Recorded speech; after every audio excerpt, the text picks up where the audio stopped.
Hey, what's going on, y'all? Welcome to my channel. I'm Real King, and this is it, y'all. Alright. Okay, guys. So, I was originally gonna have a video of my bike.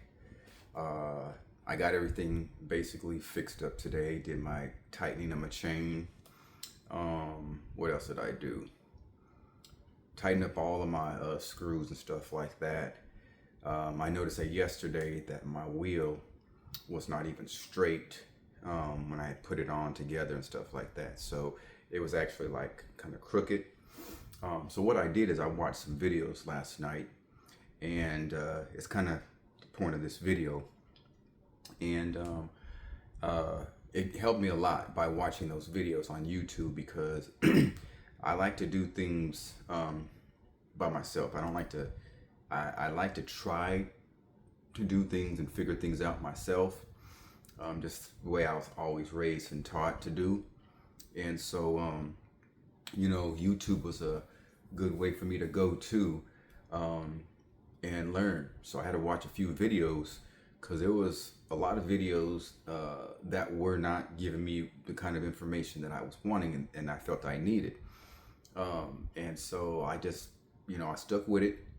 And I kept, trying to find, the videos and stuff like that by clicking on others and scrolling through ones. And, so I figured it out until I found the video that that best suited me, that I felt I was going to be basically the one that fit what I was needing. So based off that information, and that was last night.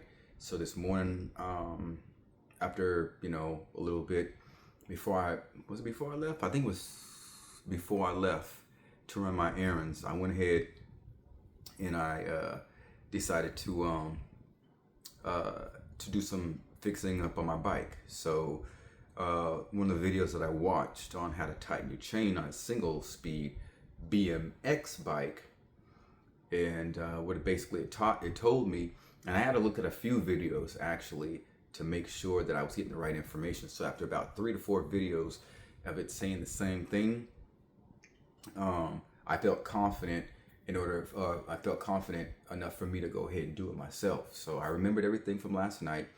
This morning I went ahead and did it, and I didn't need no help. I just used my own coordination and I had my glasses on and stuff like that, had some light on and stuff like that so I can see.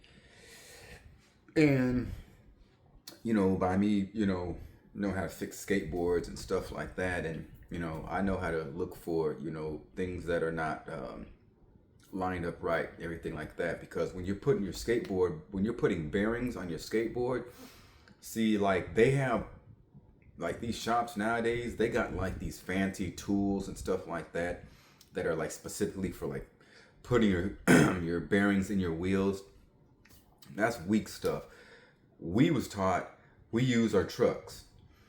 See, the thing is with that, and I think the reason why they got these tools now is because if you don't know what you're doing, it is real simple. I've seen people, I've actually done it even myself.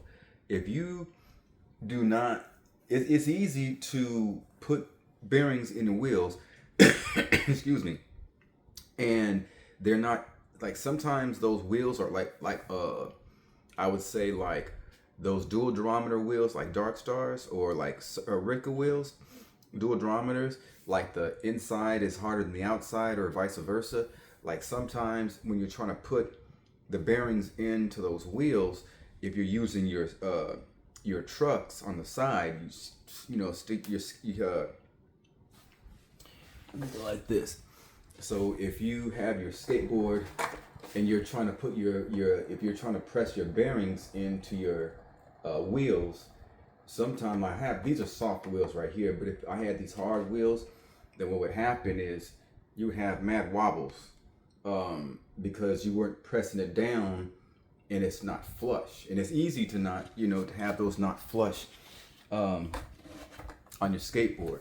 And so when you're spinning them for 2 reasons. At least I do. I'm spinning them to see if the bearings are, are going to be fast. Like sometimes you have those spacers in between your wheels that can actually give you an indication if if the bearings are not in there flush or not. If you hear like a little rattling, it's most likely your bearing is not all the way flush in your wheel, so you got to put some good pressure in it. So how I do it is I'll put one on and then I'll put the other one on, and based off, and I'll give it a roll, I'll spin it, and if I see a wobble, then I kind of like figure out which side of the wheel has the wobble, and I'll just press it down, and I kind of like I'll move my wheel around a little bit until I can tell that there's no, and I put some good amount of pressure without putting too much pressure to bend your shields on your bearings, but I put enough pressure just to make sure all around it is good. So, but they got the little cheap ones where you have a little machine that presses it down. That's just an extra waste of money, I think. You know what I'm saying? Like, I'm straight old school. I'm using less tools and all this other equipment. I'm just doing it because when we was on the streets, as kids, we didn't have all them fancy toys or tools back in them days. We just used what we had and we kept it moving. So, so that I take that same approach with my bike. You know what I'm saying? So when I needed to straighten up the wheel, now they do say it's best to have somebody else or whatever. You might need to use some type of leverage, but I didn't have no leverage. I just used some, I was being patient, and I used some eye coordination with my hands and stuff like that. And so I pulled the wheel back, and I turned, I unloosened both screws on the side of the anyways, that was holding the wheel, and then I didn't loosen them up too loose, because one goes one way to tighten it and one goes the other way to tighten it. So I have to pull it back, kind of hold it steady, and I'm seeing my wheel, and then I kind of like, I kind of position it, move it real as even as I possibly could, and I'm eyeing it, and I get over it, and I'm looking down over it. I'm doing all this stuff. I'm doing this, and I'm making sure that if it looks good to me, I'm comfortable with it. I'm confident it's cool. So at that point, I hold that wheel. I'm testing the chain to see if how much, because I also was shown and taught in that video, at least one of the videos. You want some play in the chain. You don't want it super tight, but you want a little bit of play. They said about a ½ inch or something like that. So I'm giving it a nice little wiggle to see how much play I have in it. Now, before I did this, it was drooping noticeably. So it wasn't heavy drooping, but it had a little belly. It had a little belly. So when I pulled it tight, it didn't have no belly. It was straight. And it had a little bit of play, and you want that. You want a little bit of play. You don't want it too tight because it can break. So I had just enough. And then once I seen it enough, then I made sure that wheel was tight. So it took a little bit of adjusting and being patient. And then I made sure that I hand tightened it a little bit on both sides, just so once I got my sweet spot of evenness, when I got to that even point and my chain was good, I was carefully using my other hand, and I made sure which direction I needed to tighten it, and then I got it good. So I did that, and I tightened them bolts down real good. I went ahead and I put on my reflectors on my front brake, or my front handlebar, and on my back seat post. I also lowered my seat a tad bit, lowered it, you know what I'm saying? And then I did some other things. What else did I do? I just tightened up my my neck a little bit more. The screws were just a tad bit loose, so I got all that done. So I didn't do any seat adjustments, because on my bike you can adjust the seat back and forth. Now, I'm not too familiar with that whole thing. That's never something I ever did whenever I rode a bike, and so that was not anything that I decided I wanted to do today. Oh, and one major thing that I needed to do, I put more air in my tires. So I went ahead and did that. I think yesterday it was at like 35 PSI. I put 40 PSI. I basically put the same amount of PSI in both back and front. Now, people that use that bike for, like, you know, doing wheelies and stuff like that, and tricks and stuff, I heard that like some people will put less PSI in the front to make it easier to lift, but I didn't buy that bike for that purpose of doing tricks per se. I really bought the bike because it's considered a cruiser bike or a bike life bike, you know, but first it's a cruiser bike because of my age, and I'm kind of over that, you know, stuff. Maybe if I was in my early 40s, that would be something that I would be more into, like doing tricks and stuff like that. But I'm not trying to do no combos or, you know, whatever they call it, cutting up and all that. That's not anything that I am interested in doing at all. Maybe at the most wheelies and stuff, but I'm not even trying to get into all that like that. You know what I mean? So with that being said, the way my bike is set up, because you know there's a lot of people that, especially like a lot of people nowadays, they have their handlebars more back, kind of like, you know, tilted back. I've never ridden any of my bikes like that. So like it's kind of interesting because the bike stance that I have my handlebars right now is just like the same way I used to always have my bike, even back in the days. I never had them so forward. Like there are people that had them joints like way bent forward. I never got down like that, to my knowledge. It's like that. My handlebars are like straight up. But like the dude was saying, one of the dudes that I'm subscribed to on YouTube, he said because he's like 6'5" or whatever. So he's like he said do it the length of your arm length. Now, I believe from what I'm hearing that it's easier. Excuse me. They have them kind of pulled back for like doing wheelies. And the same with their seat being so low and tilted forward. Because I guess when you're on the wheelies, it's easier to do them and stuff like that. Now, I don't know nothing about that kind of stuff. I mean, this is more new school type of wheeling and everything like that. So I'm a traditional one. I'm OG like that. So I keep my bike set up is ironically the same as because I took a photo and I sent it to my auntie, one of my aunties, because she wanted to see my bike. And so after looking at my my photo, it looks just like how I used to ride it back in like the 80s, like same steez, you know what I mean? So that's what's comfortable for me. But yeah, so I got them air in the tires. It is a light bike. It's super light. So, I mean, I'm not worried about, you know, I don't really complain about how heavy it is and stuff like that. I mean, maybe if I was into those tricks, and that would be something that I might want to try out, but I'm not. And I don't even want to have to worry about putting air in the tire at no point. So I aired them up about the same.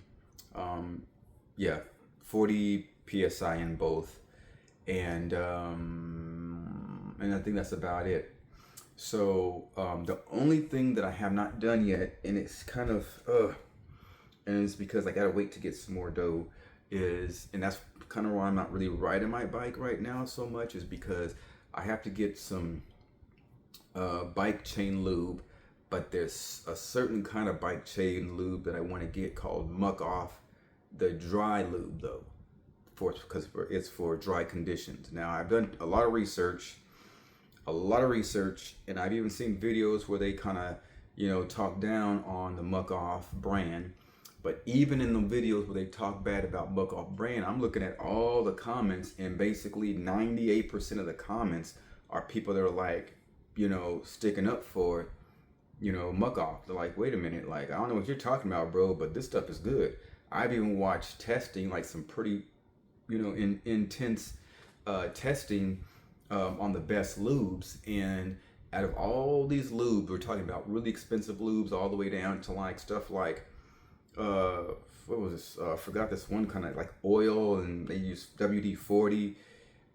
All of these lubes, the only one that stood up as far as the best, hands down, overall, was the Muck Off. It was highly recommended. And so It's not even that expensive, but it's not sold at many places either. And see, where I stay at, uh, like I'm in the hood, so like there's really not any bike places around me. But I'm like at the end of the hood, kind of in two like subdivisions of the H, and so like there's there's a couple of spots that have it, or that carry it, but if they have it or not is a question. Now there's a bike place that's, I don't have a vehicle right now, so I'm on the buses and everything like that. So it's like a 3 bus trip to get to this one bike shop just to get this lube, and it's like maybe. And so like, yeah, today I didn't feel like doing that. Now, the other option is if I don't want to go to the bike shop, then I need to get it off of Amazon. Well, if I get it off of Amazon, that means I'm going to have to pay extra because of shipping and this like and stuff like that, and then it's going to take some days to get it. So realistically, what I may just do is just go on ahead and go to the bike shop that has it. Just bite that, bullet. Go ahead and go out there, grab this stuff, so I ain't gotta pay all this extra, and I can get to riding my bike. So I may just go ahead and do that. Maybe tomorrow. I might do that tomorrow because I gotta go. I got it. Tomorrow's Friday. Yeah, well, maybe tomorrow. I got. I do have something to do in the morning, and then I have an appointment at 2 in the afternoon. So yeah, I don't know if I'm gonna be able to go out there tomorrow. Yeah, because I don't think that's gonna work. Or I make it work, and then I reschedule my appointment. Now, the reason why I would say that is because I don't need the appointment now. Meaning I already have I just got me a job, so I don't need it, because all I was gonna do was go to this place to do some excuse me, y'all, to do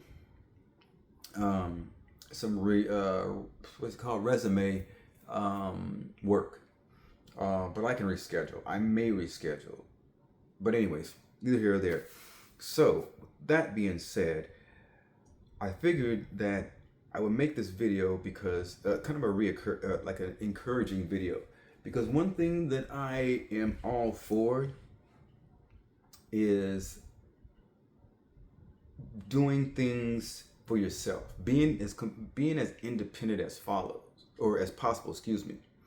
Now, I forgot to tell you guys. It's kind of late, but I'm still put it in there. This video is brought to y'all by Gen Z Inc. And actually, that was completely wrong. My bad. My bad. I was having I was in a lot of conversations on Facebook earlier today. Anyway, we were going through some stuff, and I was talking about Gen Z, so that was why that's heavily on my mind. But anyways, this video is brought to y'all by Gen X Inc. My bad. So this is the information that's coming to y'all is coming from the Gen X part of me.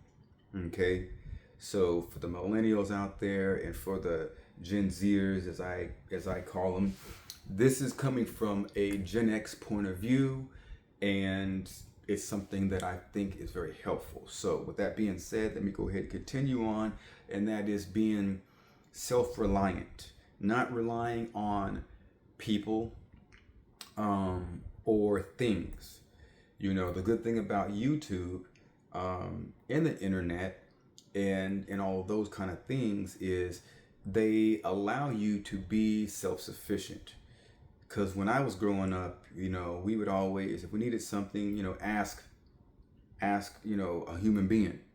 The problem with that was they were giving us their opinion or what they thought, and sometimes it wasn't always right. And and that's only the sources that we had back then, or we would have to find a book or the library, that kind of thing. We didn't have the internet back then. We didn't have all these resources, so it was very timely and time consuming to get answers to things that we wanted or we needed to know, or whatever it was, how to do something. We didn't have a lot of that information or sources or resources. And so now with the internet and with YouTube and all of these different outlets, a person like me takes full advantage of that. And I like that because I don't have to rely on a human being to tell me how to do something or to show me how to do something. I mean, not like in that way. I can go quickly to the internet. I can go quickly to YouTube, and I have all of these options and everything like that. I don't have to just go through my mother or my aunt. I can go through anybody I want to on YouTube, and I can, and sometimes I don't need the entire explanation or direction. I just need a little bit. So with these capabilities that we have, it makes you more self-sufficient, and so what that does is it allows you to learn quicker. And if you retain that information, which is a good thing to do, you become more self-sufficient, and you're just learning stuff. Your mind is a sponge. It's continuously, keeping all this information that you put in, and you'll become more, resourceful for yourself. You know what I'm saying? And that's just a good feeling to be able to do for yourself. And so that's how that's kind of why and how I learn. I have all this knowledge because I retained all this. I have a lot of jobs that I've been at not because I job hopped, although that's kind of what it is considered, but I didn't want to, when I'm in my 20s, I didn't want to stay at these places. It's not that I lost jobs, I quit jobs. They were boring to me, or I just wanted something else. So I went and did things from customer service, telemarketing, to, customer service rep, to working with insurance companies, to doing sales, to, just all of that. Then, as a fast food cook, working at Boston Market, McDonald's, Carl's Jr., Old Chicago Pizzas, to working at Luby's, what else? White's Cafeteria, what else? Dot's Cafe, working at, 5-star restaurants inside hotels. So did all of that, then I started up an assembly line working, as a temp service, putting parts on a computer, building motherboards, to, learning how to actually learn how to,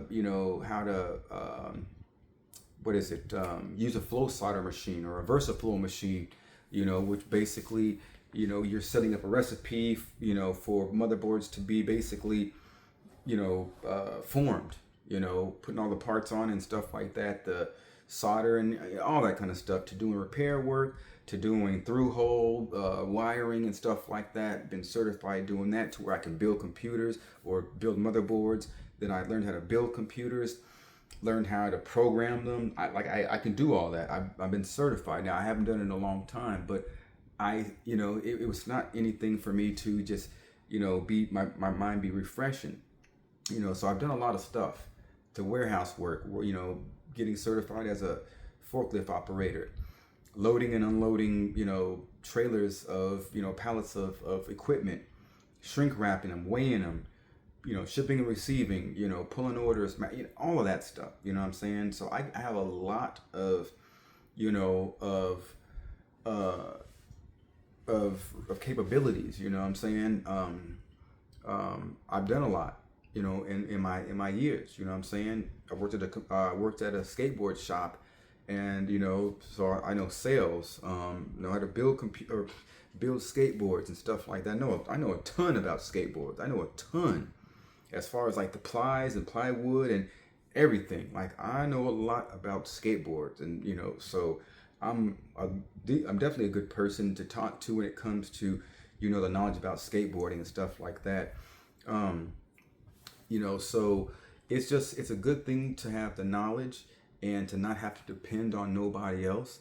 And so in my generation, that's one thing that we are well known for, just being independent. We had to be that way growing up, what I'm saying? We didn't have the luxury of having, people at home, the parents or our parent was gone. We had to, do for ourselves, cook, do all that kind of stuff, learning to clean up and everything. So, that's just kind of the generation I come from, and this is how I am, period. And it's just still how I am, and so now when you integrate that with the new generation, with the technology, it's like, it's cool. So YouTube has showed me a lot, and I've learned a lot from YouTube, and I'm glad that I'm able to, go to YouTube to learn things and stuff like that. And it makes me feel good at my age to know that I can still learn, and I'm still, relevant, in that area. And so I just want y'all to know that, look,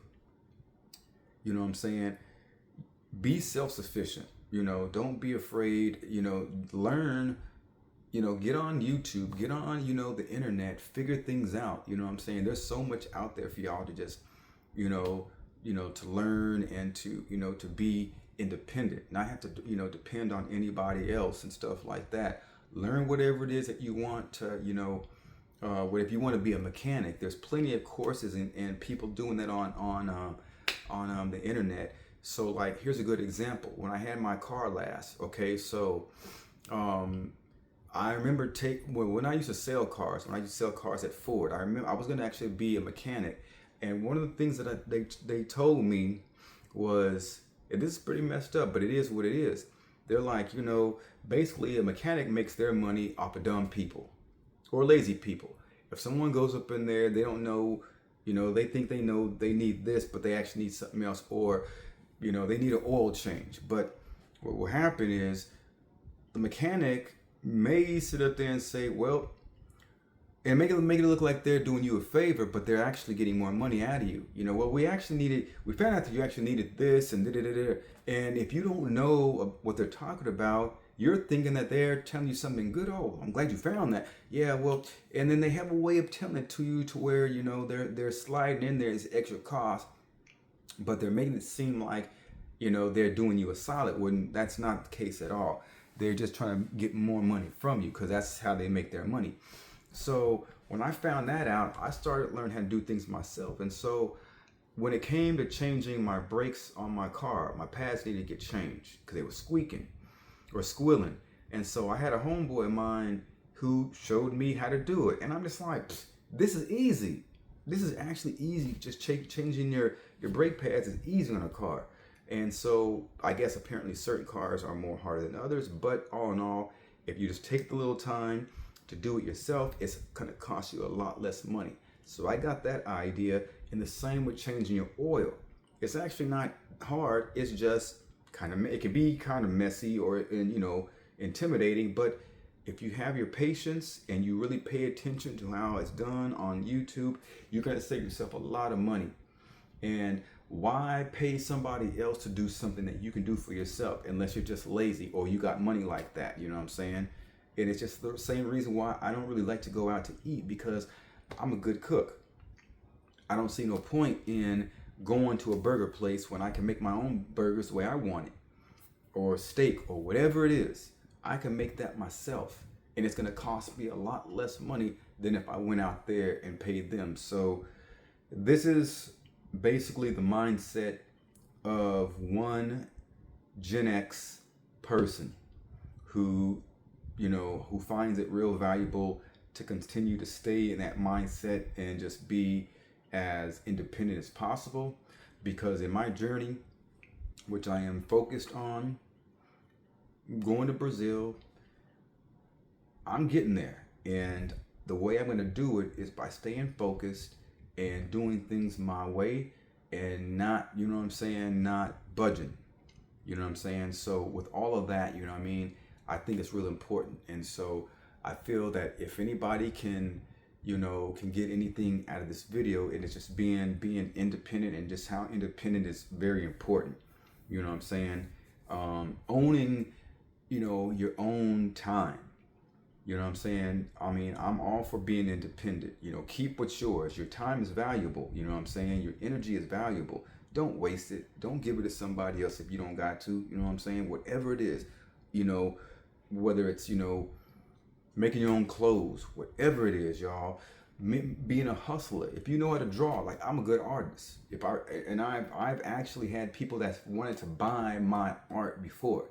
I know I'm a good artist. You know what I'm saying? Like if I wanted to draw right now and get down, I can get down. It's just part of me. I'm a good artist. I've been that way for years. You know what I'm saying? So I know my worth. You need to know your worth too. Know your worth and do not settle for less.